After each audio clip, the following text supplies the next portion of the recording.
Halo, Assalamualaikum warahmatullahi wabarakatuh Konco. Terima kasih karena sudah klik video ini. Selamat datang kembali di channel aku, Panda Rifani.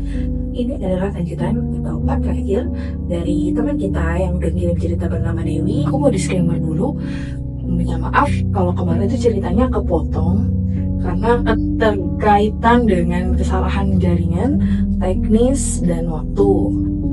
Jangan lupa tekan tombol subscribe-nya untuk membantu channel ini berkembang. Dan terima kasih sekali lagi karena sudah ikutin cerita ini. Sukses selalu juga untuk kalian. Oke, lanjut aja. Story out.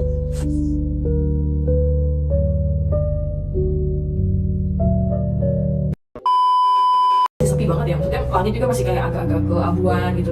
Cuaca suasana masih sepi dan dingin gitu. Pasti Dewi lagi kayak, aduh ya ampun kok bisa telat sih, aduh. Itu tiba-tiba si Dewi ini ngerasa ada getaran gitu loh. Getaran kayak apa ya, kayak gempa. Tapi kayak cuma sekilas, kayak geter, dah. Langsung si abang ini kan agak berhenti nih naik motornya. Pas udah agak berhenti, mereka berdua tuh sama-sama celingukan ke segala arah gitu kan. Tadi apa yang terjadi gitu. Sampai akhirnya kayak, udah bang, jalan lagi bang, semoga gak ada apa-apa. Nah si Dewi tuh tetap kayak gitu. Nah si abang ini cuma ngangguk doang, jalan lagi tuh mereka. Pas jalan kedua ini ada suara sesuatu yang jatuh, cok. Boom, gitu, cuk. Itu kencang banget katanya si Dewi, itu kencang banget.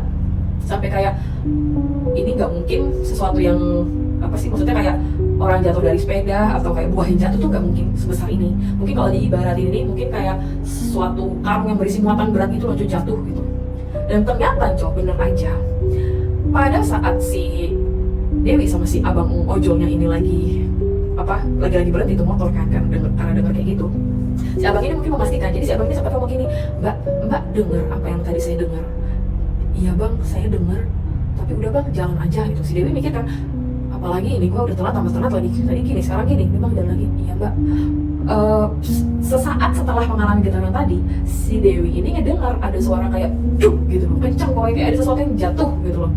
Nah si abang ini juga kan refleks berhenti, yang ngebuat Dewi itu akhirnya kehempas ke punggungnya si abangnya ini, kaca helmnya ketutup dan kepala dia tuh ngedubrak gitu loh ke punggung si abang ojolnya kan.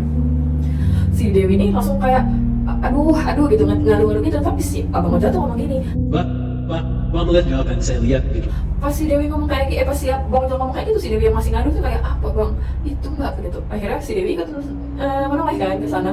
Pas dilihat cok, itu tuh bukan kayak ban meledak atau apa gitu, tapi itu tuh adalah kain putih, kayak dari jauh kayak karung ya, bentuknya kayak karung gitu, tergeletak di tanah gitu cok.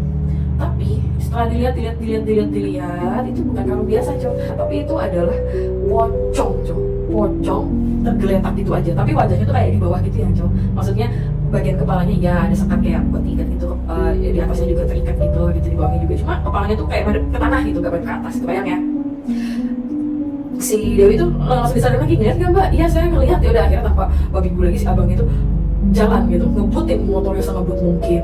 Itu peristiwa yang terjadi sama Dewi cowok. Di hari yang sama nih cowok, tapi udah tuh, maksudnya satu hari yang kerja itu sudah berlalu.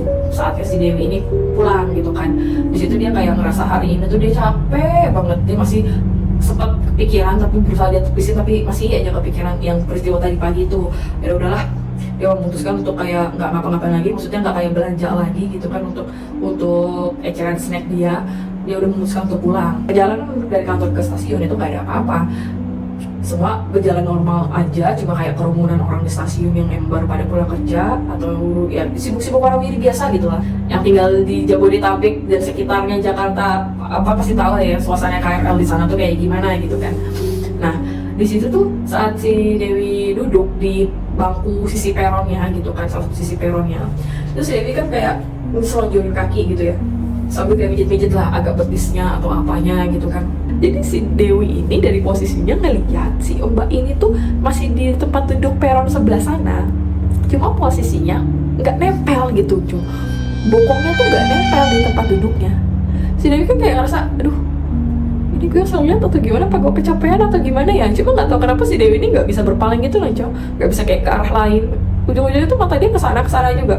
Sampai ini si mbak ini yang menurut Dewi ini udah setengah terbang, setengah melayang, itu terbang gitu cowok. Jadi pas kereta ke arah sana lewat, dan kereta ke arah sini mau lewat, pas lagi begini si wanita itu terbang kayak nembus kereta itu sampai ke depan wajahnya si Dewi ini, coy. Jadi kayak ada kereta lewat gini kan, set. Nah si mbak melayang itu langsung kayak nembus cepet banget, nembus kereta satu, pus akhirnya di depan muka dia dan teriak apa.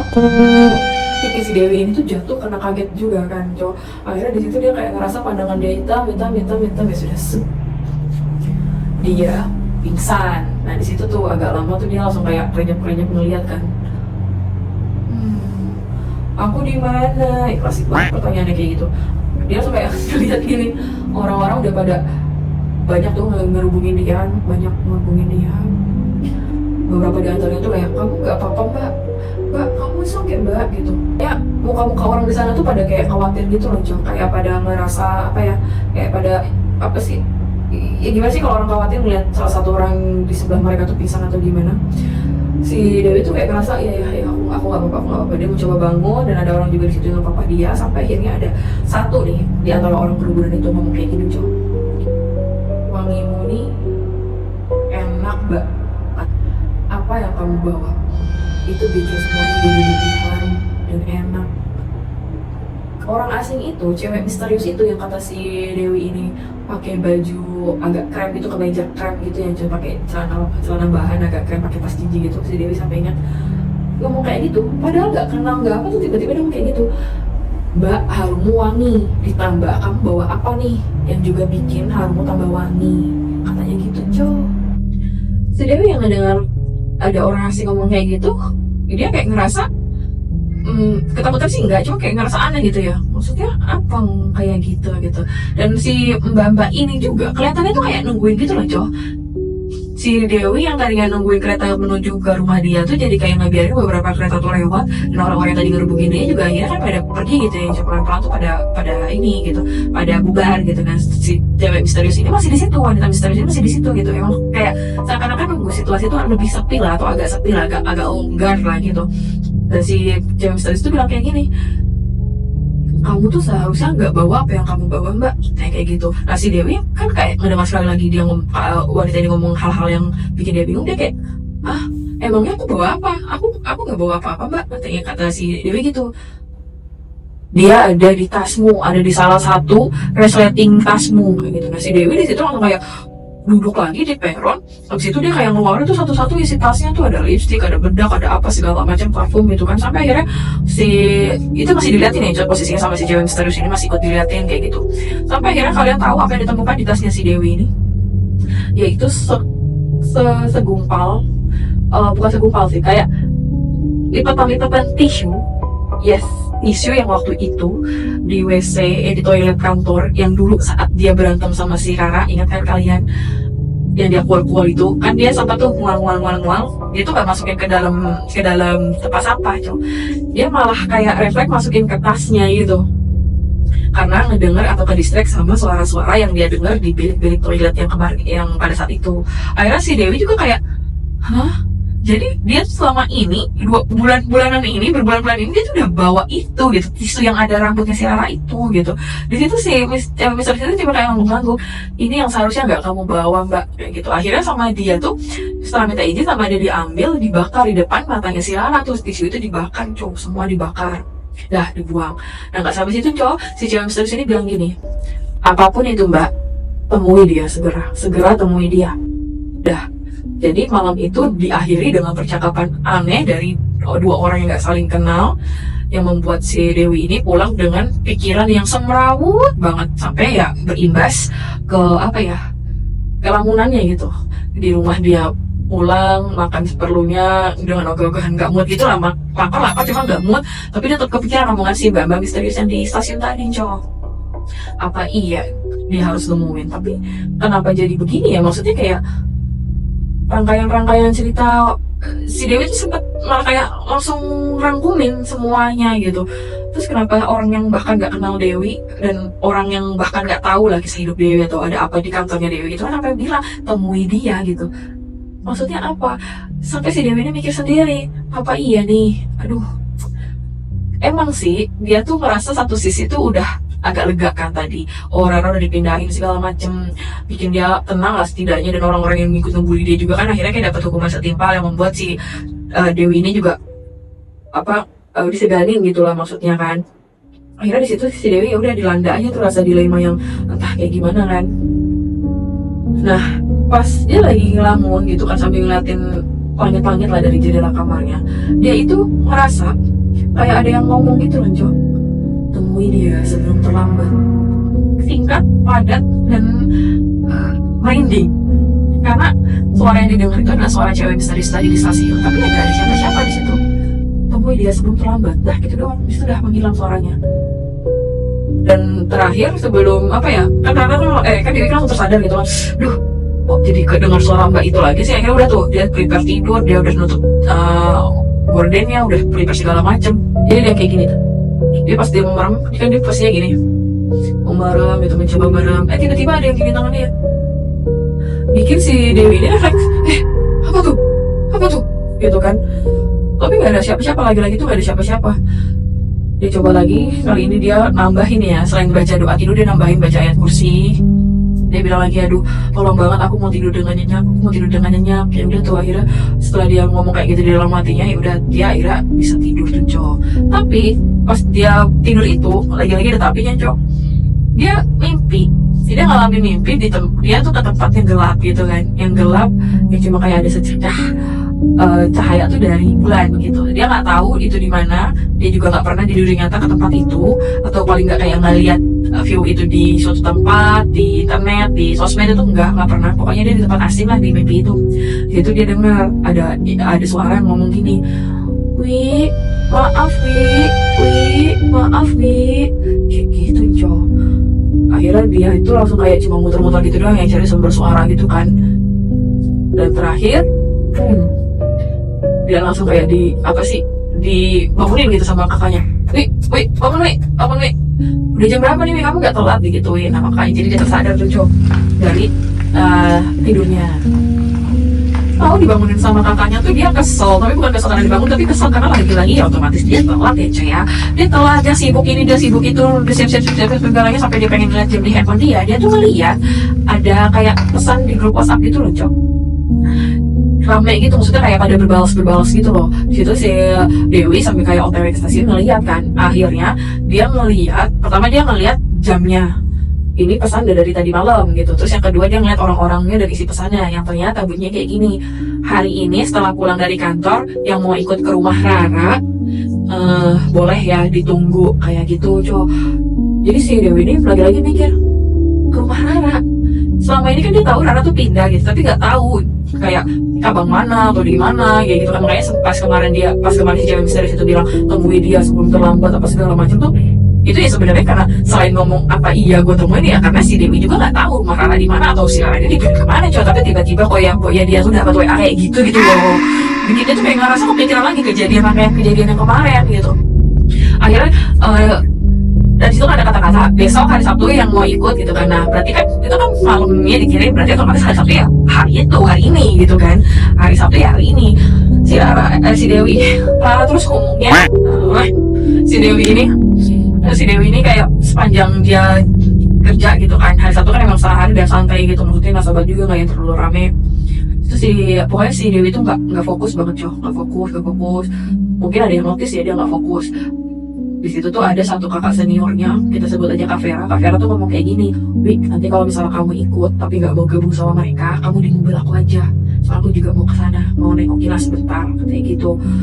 Akhirnya si Dewi ini mungkin kayak ngerasa kegap ya, maksudnya dia masih bingung ikut atau enggak, terus kayak mikirin rentetan kejadian gitu yang udah dialami gitu. Tambah Kak Vera ngomong kayak gitu, akhirnya dia langsung ngangguk aja tuh. Nah bener aja, abis pulang kantor tuh cowok orang-orang tuh udah pada ngumpul, mungkin sekitar 8 orang lah, pakai 3 mobil. Nah tapi kalau si Dewi ini di mobil Kak Vera berdua aja tuh mereka. Nah sepanjang perjalanan Kak Vera tuh sempat ngomong kayak gini, aku dengar dia tuh dipulangin loh, Rara tuh dipulangin loh dari tempat kerjanya, katanya gitu. Di situ Dewi ya no komen, tapi dia tetap dengerin. Terus ditambah si Kak Vera tuh ngomong kayak gini, sebenarnya tuh Rara tuh orangnya baik loh, cuma aku sendiri yang tahu masalah kalian dulu tuh juga nggak ngerti kenapa si Rara tuh sejahil itu sama kamu, sebegitunya sama kamu. Si Dewi situ mikir kan, sejahil dia udah sampai ngerugiin gitu kan. So, cuma kayak kurang cocok aja gitu loh. Apa yang udah si Rara perbuat tuh dibilang cuma kayak jahil itu kurang gitu, tapi itu cuma dalam hatinya sendiri aja gondoknya gitu kan. Terus di situ Kak Vera nambahin, si Rara itu kadang walaupun tingkah lakunya kayak gitu, orangnya semaunya kayak gitu, dia orangnya tuh baik dan gak pelit, terutama di dalam dunia kulineran, dunia makanan tuh dia gak pelit. Dia beberapa kali tuh kayak nawarin kayak sekelas security OB tuh sama pizza yang dia beli gitu. Jadi hobi banget tuh kalau si Rara lagi nggak bawa makan, nggak dibekelin sama ibunya makan atau sama dia tuh emang sengaja beli kayak sekelas pizza, sekelas dimsum gitu kan, buat disuguhin lah ke teman-teman kerjanya aja. Di situ ya si Dewi tetap ini ya, tetap kayak diem gitu ya. Dan bener aja cowok, nggak lama kemudian mereka akhirnya tiba di sebuah rumah yang kata Dewi itu gede banget, bener-bener gede, mewah gitu, luas. Pokoknya dari gerbangnya ke rumahnya itu agak cukup jalan masuk juga gitu. Di situ kayak Dewi tuh ngerasa pesimis dan insecure ya, sama malu, terutama dia malu sama dia lagi-lagi tuh kayak ngeliat pakaian yang dia kenakan gitu, dan ingat omongannya si Rara dulu gitu, apa pantas lah ya gue masuk ke rumah ini gitu. Tapi di situ ya udah nggak apa ya, nggak ada alasan lagi yang bikin si Dewi ini nggak jadi masuk. Dan Kak Vera juga di situ udah narik tangannya, ayo Wi masuk Wi. Udah mau nggak mau si Dewi ikut tuh langkah Kak Vera masuk ke dalam rumah itu. Nah karena rumahnya gede banget ya Cok, si Dewi masih kayak diem-diem mencuri pandang gitu kan ke sekeliling rumah itu. Di situ juga ada nih orang yang menurut si Dewi ini kayak, mendingan orang kayak gini tuh gak usah datang, gak usah ikut. Lu apaan sih ngerusak suasana aja sih lu Bang Z? rusak suasana aja sih nih, ngebelin gitu. Karena si dua orang ini pas mau masuk gitu kan masih agak jalan gitu ke dalamnya, itu masih sempat-sempatnya ngomong kayak gini. Katanya si Rara itu diberhentikan dirumahkan sementara karena kejadian pas itu loh. Emang ada apa kejadian pas itu? Iya, jadi tuh si Rara sempat teriak-teriak, ada setan, ada setan, ada setan. Makanya dia kayak udah ngeganggu dia nasabah-nasabah di sana. Akhirnya udah dia dipulangkan dari rumah. Itu si Dewi nggak denger itu tuh kayak langsung nyerobot gitu loh. Jadi mereka pada bisik-bisik dia langsung nyerobot gitu. Dia emang nggak suka sama Rara, cuma ya jangan kayak gitu, dan ditambah jangan kayak gitu juga lah di rumahnya gitu. Kayak nggak punya gitu. Oh lu di mana gitu. Oh lu ditaruh gitu di huruf N. Nyebelin emang kayak gitu. Gue aja yang denger kesel. Dan di situ selain memang udah tuh dia masuk ke rumah si Rara yang gede banget, jalan juga lumayan agak ke dalam lagi, dia itu masih ngebatin gitu ya gitu. Si Rara ini bener-bener ternyata emang anak tajir melintir gitu. Dan di situ juga si Dewi baru tahu kalau si Rara ini ternyata anak satu-satunya. Jadi lumayan lah hatinya ini hatinya ini kayak agak luluh. Oh mungkin pantesan dia selama ini tuh anak tunggal, jadi mungkin gak punya teman atau apa, makanya dia misalnya dia walaupun biasanya tapi gak bisa nyebelin juga kali sampai ngebully segala macam. Tapi semua kepukuhan dia tuh hilang ke distract karena si Dewi ngelihat si Rara posisinya kan madep ke arah taman itu tuh, otomatis mereka kan datang dari belakang, otomatis kan mereka ngeliat si Rara ini dari punggungnya aja gitu. Itu si Rara tuh katanya duduk di kursi roda Cok, dengan tangannya yang terinfus sama di sebelahnya ada tiang infusnya tentunya, dan badannya tuh udah kurus banget, bener-bener kurus banget, nggak bugar lagi gitu loh, nggak yang kayak Rara yang si Dewi ini lihat. Padahal kan itu kan maksudnya kayak ya kita ketemu ini baru aja, belum ada setengah tahun kita nggak ketemu gitu kan. Tapi ini tuh keadaan si Rara tuh udah kayak beda banget, bedanya tuh beda banget. Kayak terus juga si Dewi ngeliat di situ tuh di infusannya itu kayak ada dua selang Cok, satu selangnya ke hidung, satu selangnya ini ke kayak agak ke lehernya gitu loh Cok, agak ke leher atau kemana gitu lah. Pasti Dewi ngedekatin bersama teman-teman yang lain, di situ si Dewi juga terkejut Cok, karena ternyata si Rara itu mulutnya itu diperban gitu. Jadi kayak kalian bayangin kan, misalnya ada luka di kepala nih, terus kepala itu kan diperban gitu loh. Nah ini enggak, ini di mulutnya. Si Rara diperban tapi di mulutnya, benar-benar di mulutnya gitu Cok. Di situ orang pada tertegun yang ngeliatin tertegun doang. Si Dewi di situ jujur sumpah demi apapun katanya dia gemetar hebat ya, pokoknya ada perasaan yang tadinya gimana ya kayak yakin nggak yakin di atas itu berubah semua, udah hilang semua menjadi rasa nggak tega yang amat mendalam gitu loh, sampai dia nggak kerasa dia tuh netesin air matanya. Dan katanya juga dadanya tuh deg-degan parah, dan dia kayak aduh ini bener nih yang gue lihat di depan gue ini si Rara gitu. Dia masih kayak nggak ngerti gitu loh, masih kayak nggak percaya Rara yang dulu begini kok sekarang jadi begini. Si Dewi kan jalan tuh pelan ya, kayak orang-orang sana kan pelan, jalan melangkah. Dan dari tadi dia kayak nangis, kayak nggak tega gitu, itu tuh padahal nggak bersuara, tapi di posisinya si Rara yang pakai kursi roda itu langsung kayak ngomong gini, gitu. Jadi kayak dia mau ngomong tapi nggak bisa karena kan ketutupan tuh. Kayak gitu. Nah itu buat orang-orang di situ tuh langsung pada kayak berdiri, misalnya kayak ada pihak dari perawatnya gitu, pihak dari rumah sakitnya, terus orang tuanya gitu kan. Pada pihak orang tuanya tuh pada langsung kayak kenapa kayak gitu si Rara tuh cuma bisa kayak gitu cowok, benar-benar cuma bisa kayak gitu. Jadi dia tuh nundukin kepalanya tuh kayak sambil kayak istighfar gitu, astagfirullahaladzim, kasihan banget si Rara kayak gitu cowok. Pokoknya si Dewi tuh bilang kalau misalnya ingat kejadian itu, dia tuh langsung kayak lupa dengan semua kebencian, kekesalannya si yang udah Rara perbuat ke dia gitu, berubah semua menjadi kesedihan yang amat mendalam. Karena bayangin aja ya, misalnya kita ngejeng orang nih gitu, keadaannya tuh dari begini menjadi dari sehat bugar apa gitu, terus tiba-tiba begini. Itulah kenapa kayak tolong dong kita tuh sebagai manusia ya cuy ya, ini omongan aku pribadi nih, omongan gue pribadi, kita tuh bisa loh kapan aja tuh berubah. Jadi please, yang namanya bully-bully itu jangan deh. Bisa jadi yang kita bully itu, orang kita bully itu akan terjadi di diri kita gitu. Atau bisa jadi kita ini misalnya ngatain orang nih atau ngebully orang kan, besoknya kita udah kenapa-napa. Jadi gak ada tuh, jangan untuk minta maaf, ketemu sama orangnya lagi atau melakukan hal yang baik untuk menebus dosa-dosa dari bully aja kayak udah gak sempat. Itu tuh kayak gimana sih rasanya tuh? Sakit tapi gak berdarah, kayak gitu lah yang dirasain. Sakit tapi gak berdarah, kayak gitulah kira-kira. Nah pas udah orang tuanya udah datang kan Jo, maksudnya udah ngeringkuk di depan si Rara, kamu kenapa? Kamu jangan nangis, nanti ini perban kamu tuh berair, gak boleh perbannya tuh sampai berair, sampai ditetesin air tuh gak boleh. Tapi si Rara tuh masih kayak Nah karena itu kan akhirnya mereka kan, si orang tuanya ini kan nengok gitu ke rombongan yang baru aja datang. Nah di situ langsung si Rara itu ngasih kode, si Dewi lihat jelas banget nih, si Rara itu ngasih kode kalau misalnya dia minta tolong dibalikin itu, kepalanya udah agak nengok-nengok cuma susah, kepalanya si Rara ini udah nengok-nengok udah susah. Nah ibunya yang peka akhirnya langsung agak dimiringin lah tuh kursi rodanya. Nah di situ si Rara, nah di situ si Rara nangis kejer. Karena apa? Karena ngeliat Dewi pun ngeliat si Rara, jadi mereka tuh sempet tuh tatap-tatapan gitu. Si Dewinya juga di situ udah mulai kayak sedih lagi Jo, sedihnya tuh sedih banget gitu. Kok bisa kayak gini? Kok apa yang terjadi sama lo gitu? Kalau bisa diputar waktu mah ya Jo, kata si Dewi, udah lu sehat walafiat aja gitu, gak apa-apa deh lu ngebully gua gitu, tapi jangan kayak gini. Gua gak suka ngeliat ada orang yang dia kenal tuh begini gitu. Kan kalau misalnya maksudnya tuh gini Jo, kalau misalnya masih sehat walafiat segala macam kan masih bisa lah dibilang berubah gitu kan, diajarin berubah pelan-pelan, dikasih tunjuk berubah. Tapi kalau udah kayak gini susah gitu. Nah si Dewi pun ngerasa kayak gemetaran hebat, bener-bener gemetaran hebat. Kita ngebacanya jadi ikut emosional ya Jo, maksudnya kayak ikut terombang-ambing gitu perasaan kita. Dari kesal kata sekarang dibikin kayak gini. Nah di situ si Dewi tuh nggak tahu kenapa kayak ada hasrat ngedorong dia buat nyamperin si Rara. Sama tuh posisinya. Jadi pas ibunya duduk kan, ibunya tadi ngeringkuk, akhirnya ibunya berdiri kan, kamu Dewi, kata si ibunya gitu. Si Dewi ngangguk-ngangguk, iya bu saya Dewi. Akhirnya udah tuh ibunya nangis tanpa sebab, dipeluk sama bapaknya, terus agak menyingkir sedikit. Nah di situ si Dewi ngelakuin hal yang sama, maksudnya dia ngelakuin ngeringkuk juga di depan kursi rodanya si Rara gitu kan.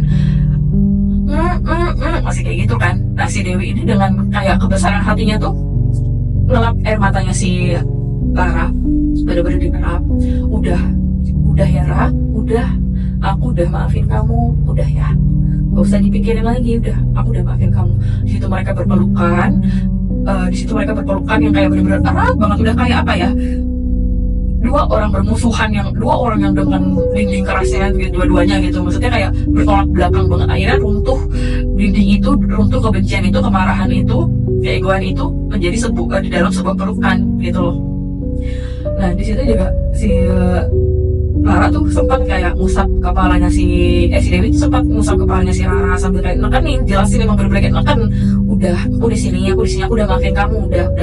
Pokoknya semaksimal mungkin tuh seperti yang ibunya bilang kan, perbannya jangan sampai basah gitu di mulutnya, jangan sampai kayak air matanya tuh netesin ke perbannya yang bikin perban di mulut tuh basah. Di situ Dewi kayak ngiyakinin terus, udah gak apa-apa, aku udah maafin, gak usah nangis lagi, gini, udah saling menguatkan aja lah pokoknya. Sampai hari biru itu terjadi, orang-orang di situ juga ngeliatnya gak bisa nutupin kesedihannya segala macam. akhirnya udah kayak pada ngumpul sesaat aja gitu nengok, dan beberapa dari orang itu juga pulang, termasuk ini apa namanya, beberapa di antara mereka juga udah pulang. Di situ temannya Rara ada juga sama Kak Vera, cuma posisinya Kak Vera sama si temannya ini agak jauh gitu loh, maksudnya nggak sedekat apa yang Dewi lakuin. Karena kalau kata Kak Vera nih cowok, suasana di situ tuh pada saat itu ada aroma nggak sedap gitu, sedangkan di hidungnya si Dewi cuma ngecium aroma pandan gitu kan, aroma pandan yang emang menyengat gitu aja kan cowok. Tapi yang lain tuh enggak, yang lain tuh emang ngerasa nyium pandan, cuma masih bau gitu, masih bau, jadi kayak mereka agak ngejauh. Dan Dewi juga bodo amat, udah mungkin dia nenangin temannya ini yang sekarang mungkin udah jadi temannya ini. Dan di situ karena mungkin apa ya, ibunya juga mau ngomong sesuatu, udah kayak ngodein mau ngomong sesuatu, akhirnya Dewi ikutin lah, maksudnya kayak oke, mencoba suasana biar lebih relax dulu nih. Dia juga pengen tahu kan ibunya nih mau ngomong apa setelah kodein kan. Udah sampai akhirnya singkat cerita si Rara juga di situ udah kelihatan tidur gitu kan ya, ibunya Rara nih ngajak Dewi buat ngejauh, buat agak menyingkir dari sana tuh buat bicara. Di situ Dewi baru tahu kalau ternyata Rara itu katanya kena ilmu namanya santet garam bibir pantai.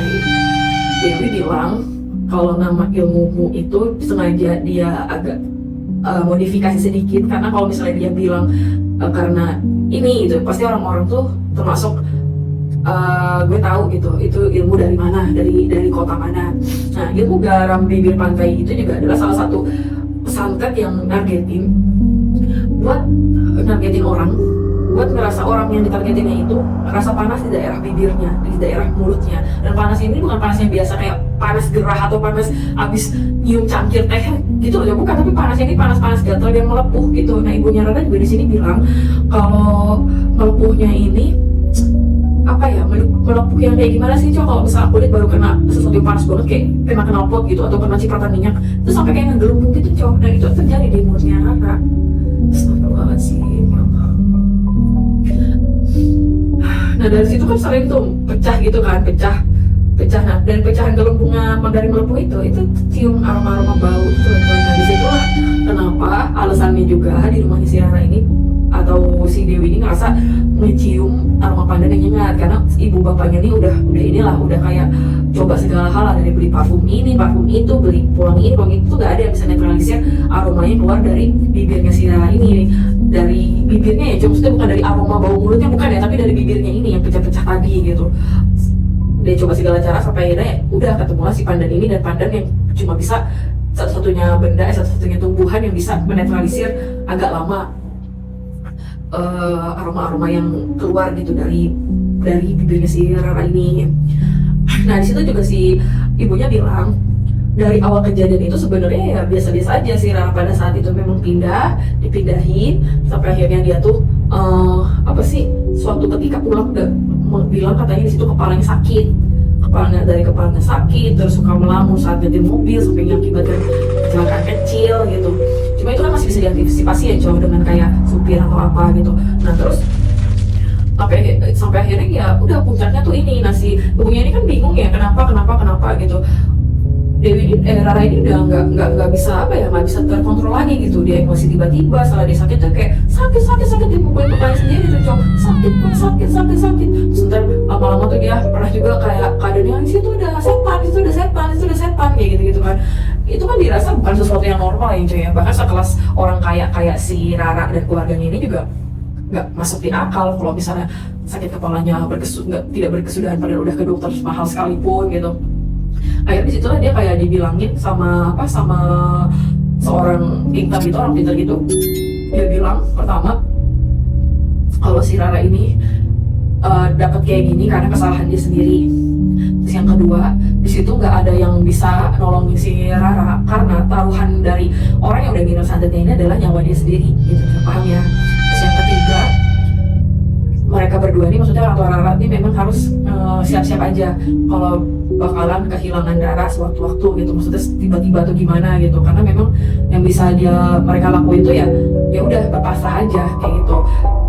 Karena bisa dibilang santet ini tuh kuat banget. Nah, setelah ibunya Rara kedengaran itu kan otomatis keluarganya Rara tuh mengerahkan lah, maksudnya apa nih yang terjadi, emang si Rara udah berbuat apa gitu. Disitulah bapaknya tuh baru tahu kalau si Rara ini dari mulutnya nggak bisa dijaga, omongannya cepat-cepat segala macam. Cuma ibunya ini nggak nyangkanya ini si Rara itu ngomong suatu hal ke seorang pria di kantornya yang berusaha, kata orang-orang di kantornya sih, berusaha ngedekatin si Rara ya cowok. Cuma si Rara ini bukannya nolak kayak secara baik-baik atau gimana, dia malah kayak sering maki-maki atau ngatain gitu deh. Dan yang paling parahnya si Rara ini suka kayak ikut nyuruh-nyuruh, maksudnya udah ya cowok ini tuh bakalan tahu ditolak gitu, bakalan dia tolak nantinya, tapi disuruh-suruh gitu. Jadi mungkin itulah kenapa si cowoknya ini ngerasa sakit hati. Nah pas disamperin si cowoknya ini jadi keluarga si Rara ini nyamperin cowoknya juga cowok, maksudnya bukan yang kayak gimana buat ngomong gitu, buat ngomong baik-baik gitu, sampai dari baik-baik sampai cara kasar tuh udah dia ngomongin, ketemu si cowoknya itu ketemu gitu, walaupun apa ya, walaupun gak lama setelah ketemu itu resign, sampai ketemu juga, sampai si cowoknya ini ngomong kayak gini, Bapak ibu kalau mau bunuh saya sekarang juga nggak apa-apa, tapi rasa sakit hati saya yang ditimbulkan sama anak kalian tuh gak akan pernah hilang. Karena ya saking sakit hatinya saya, jangankan dibunuh gitu kan, saya jangan jadi diri saya sendiri tumbal, dan ini gak bakalan bisa saya lepas, gak akan saya lepas sampai kapanpun. Katanya gitu. Dari situ ibu bapaknya itu udah hopeless juga, udah nangis, udah apa, udah sampai kayak mau duit berapa deh lu, yang penting lu cabut. Itu laki-laki tuh nggak mau cuy. Dan kata pastinya apa, kalimat pastinya apa si cowok ini tuh, apa si Rara ini ngomong apa ke si cowok ini tuh gimana, itu nggak ada yang tahu sampai sekarang. Pokoknya di situ setelah udah ngomong juga, udah berobat dari alternatif, udah dari rumah udah, dari kedokteran udah, ibunya tuh ngerasa kita udah deh nggak usah lagi ngurusin cowok kayak gitu, nggak usah ngurusin pria kayak gitu. Maksudnya kan mereka juga udah berusaha, dibanding mereka berusaha ke hal yang nggak pasti, mendingan mereka tuh berusaha buat fokus ke si Rara. Makanya itulah akhirnya terjalinlah kayak pengobatan di rumah segala macam. Meskipun menyayat hati, tapi ibunya ini mencoba, ibu bapaknya ini harus mencoba, mau gak mau memang harus banget, ini garis keras harus banget buat bertahan demi si Rara anaknya.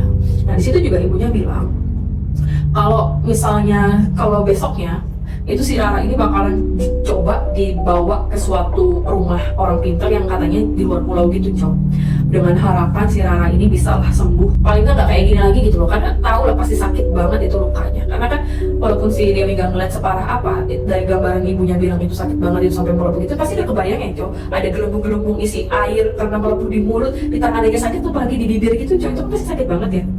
Itu bakalan apa, sebenarnya itu harapan orang tuanya tuh sembuh dulu gitu. Jadi di situ kali pertama setelah beberapa bulan, dan kali terakhir si Dewi katanya ketemu sama si Rara. Nah sejak malam itu juga Dewi cuma bisa terdiam gitu di hari-harinya kan, dan berharap kalau misalnya si Rara ini ya baik-baik aja gitu. Meskipun dia sama sekali ini sampai sekarang nggak tahu kabarnya. Si Dewi ini cuma kayak berupaya ngeliat dari sosmednya si Rara, tapi pada saat itu sampai sekarang katanya kunci. Jadi permintaan pertemanan dia di sosmednya tuh nggak di ACC juga cowok. Dan sebelum pulang juga kan si Dewi sempet nih apa sih kayak belai lagi lah wajahnya si Rara sama rambutnya gitu kan, sambil kayak katanya dia dalam hati tuh ngebaca ayat kursi gitu loh, semoga dia baik-baik aja. Dan si Dewi juga berpesan doain atau melontarin harapan baik ya nggak ke si Rara. Bagaimanapun dia manusia yang dari sisi manapun kita nggak bisa ngajar seorang kayak lu udah jahat gue rasain itu tuh enggak.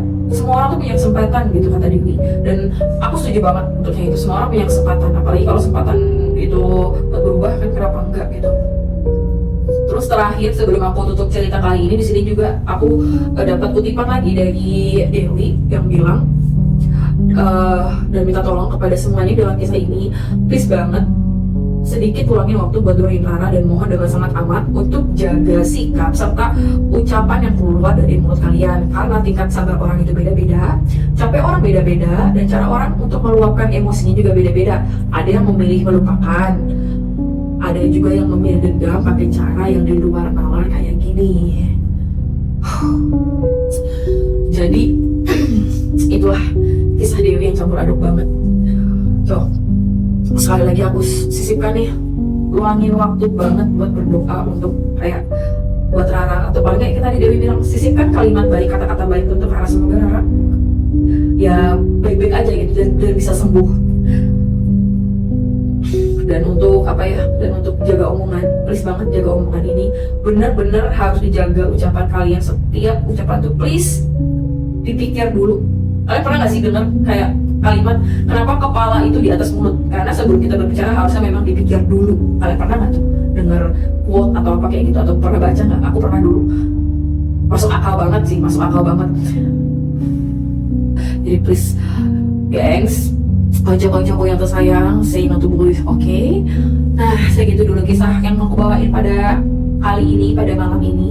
Terima kasih banyak untuk luangin waktunya, dan jika kalian punya cerita kayak tadi kejadian horor, kejadian apa, cerita ke aku, boleh banget kirim aja ke email aku yang ada di bawah ini. Sekali lagi terima kasih atas dukungannya, terima kasih atas waktu untuk menontonnya. Kalau kalian suka video ini, jangan lupa klik tombol like-nya, dan untuk nambah-nambah juga nih dukungan atas channel baru aku yang aku rintis ini. Jangan lupa juga bantu aku dengan tekan tombol subscribe-nya ya, cowok. Terima kasih banget. Mari kita akhiri dengan seperti biasa, ikan hiu bukan penyu. Aku pamit dulu, cowok. Wassalamualaikum warahmatullahi wabarakatuh, dan please jaga mulutmu. Makasih, sampai ketemu di next video.